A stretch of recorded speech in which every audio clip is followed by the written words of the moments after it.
साल 2025 आईपीओ के लिहाज से बेहद शानदार साल रहा था। एक के बाद एक बड़े आईपीओ आए थे, लेकिन 2026 का जो फर्स्ट हाफ है वो आईपीओ के लिहाज से थोड़ा सा ठंडा रहा है। कोई बड़ा आईपीओ यहां पर देखने को नहीं मिला, लेकिन सेकंड हाफ जो है वो शानदार रह सकता है। दरअसल हाल ही में आपने सुना होगा, खबर आई कि एनएससी का आईपीओ जल्द आने वाला है, जियो का आईपीओ जल्द आने वाला है, और अब एक और आईपीओ जो स्टॉक मार्केट में दस्तक देने की तैयारी में है वो है ओयो का आईपीओ। जी हां, ओयो जल्द अपना आईपीओ लाने वाली है।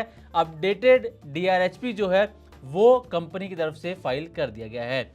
लेकिन एक बड़ा सवाल, ओयो आईपीओ पर तो हम आपको पूरी डिटेल देंगे ही, लेकिन एक बड़ा सवाल कि जितने भी स्टार्टअप्स बाजार में लिस्ट हो रहे हैं, क्या ये वाकई मुनाफे में हैं या फिर अभी तक ये घाटे में बैठे हुए हैं, ये इन्हें लेकर हमेशा से सवाल उठता रहा है। और इसके बारे में भी हम इस वीडियो में आगे बातचीत करने वाले हैं।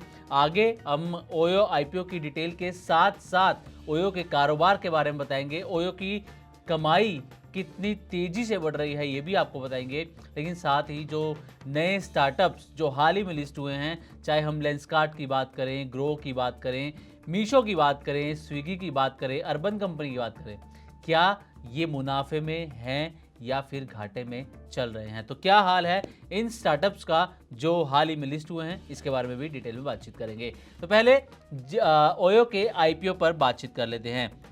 तो जो ओयो की पेरेंट कंपनी है प्रिज्म, पहले ओरेवल स्टेज इसका नाम था, आप जानते होंगे, अब नाम है प्रिज्म। इन्होंने सेबी के पास अपडेटेड डीआरएचपी जो है वो फाइल कर दिया है, और दिसंबर 2025 में भी इन्होंने आईपीओ के लिए जो है सीक्रेट रूट से पेपर जो है तब ये दाखिल किए थे। अब एक बार फिर अपडेटेड डीआरएचपी फाइल कर दिया है और जल्द ही इस पर आगे भी बड़े अपडेट आएंगे। लेकिन अभी तक जो अपडेट आया है इसके इशू साइज को लेकर, तो ओयो आईपीओ का जो इशू साइज है वो 6,650 करोड़ रुपए का रहने वाला है। और ये जो पूरा का पूरा आईपीओ होगा वो फ्रेश इशू होगा, यानी कि ऑफर फॉर सेल का कोई हिस्सा इसके अंदर नहीं होने वाला है। मौजूदा प्रमोटर या निवेशक अपने शेयर इसमें नहीं बेचेंगे।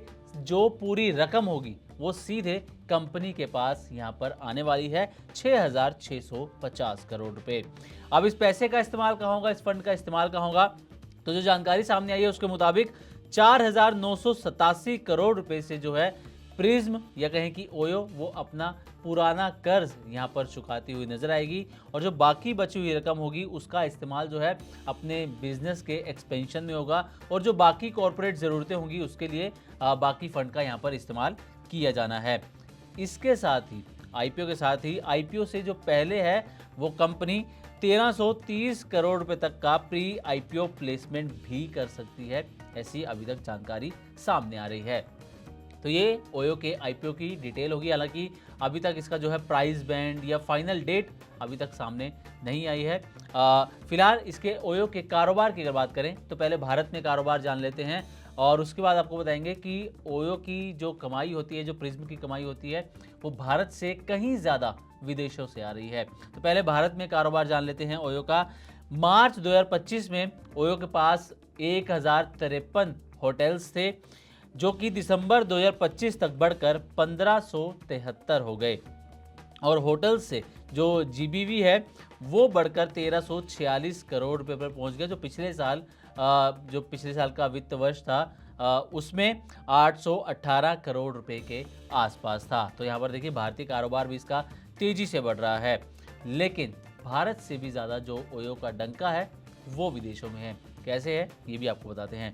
तो आपको बता दें कि 35 से ज़्यादा देशों में 43 अलग अलग ब्रांड्स के साथ जो है वो ओयो काम कर रही है, और 31 दिसंबर 2025 तक का अगर हम डेटा देखें तो जो ये पूरा नेटवर्क है, इनके होटल्स का नेटवर्क जो है उसमें 24,303 होटल्स हैं।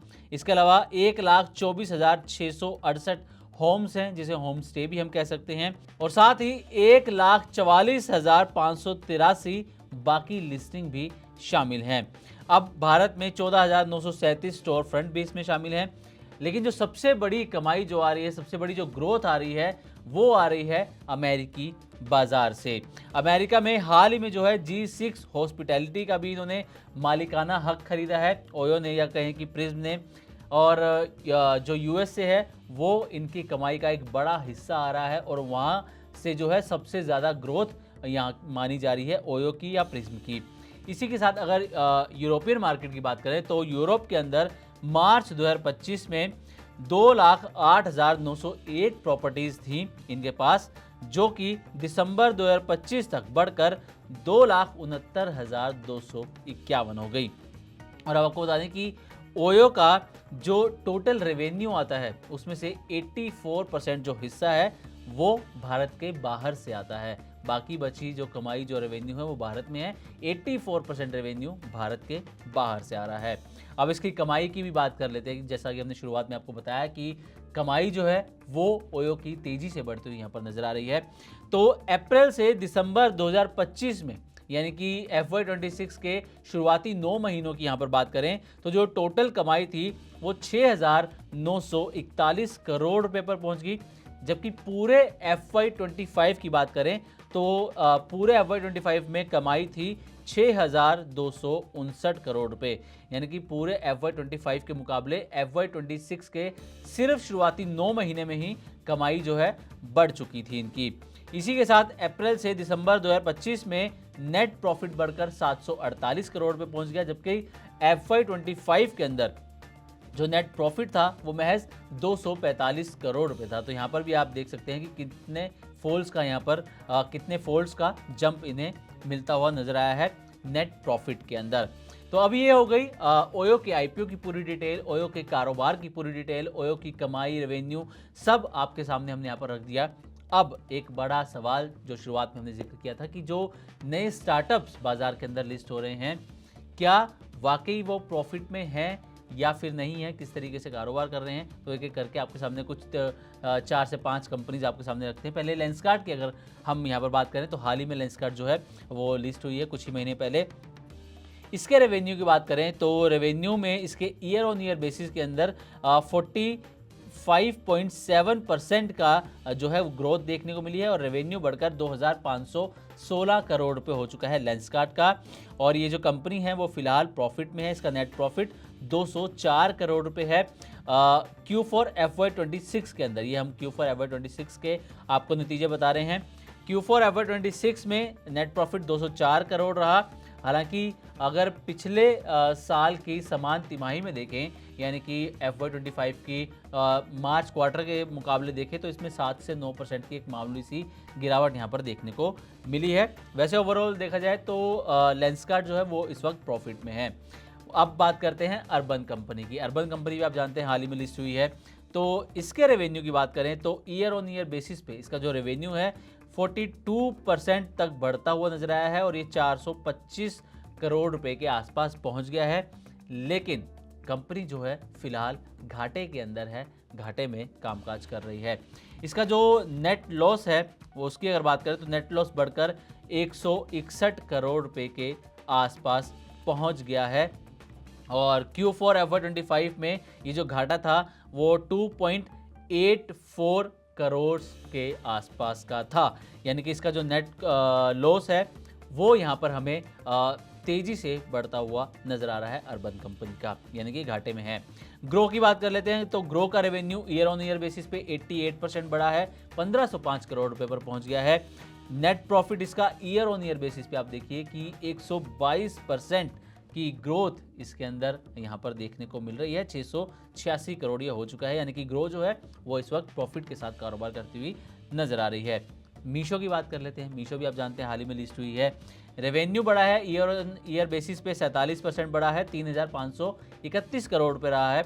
लेकिन नेट लॉस की अगर इसकी बात करें तो कंपनी फिलहाल घाटे में ये भी कारोबार कर रही है। इसका नेट लॉस, हालांकि नेट लॉस इसका घट गया है पहले के मुकाबले 88% तक ये घट गया है। Q4 FY26 में ये 166 करोड़ रुपए पर आ गया है घटकर, जबकि पिछले साल की समान तिमाही में ये जो घाटा था वो 1,391 करोड़ रुपए के आसपास था, यानी कि 1,400 करोड़ रुपए के आसपास का घाटा था एक साल पहले, जो कि अब घटकर 166 करोड़ रुपए पर आ गया है। और अनुमान लगाया जा रहा है कि जल्द ही कंपनी जो है वो प्रॉफिट में आ सकती है। स्विगी की भी बात कर लेते हैं।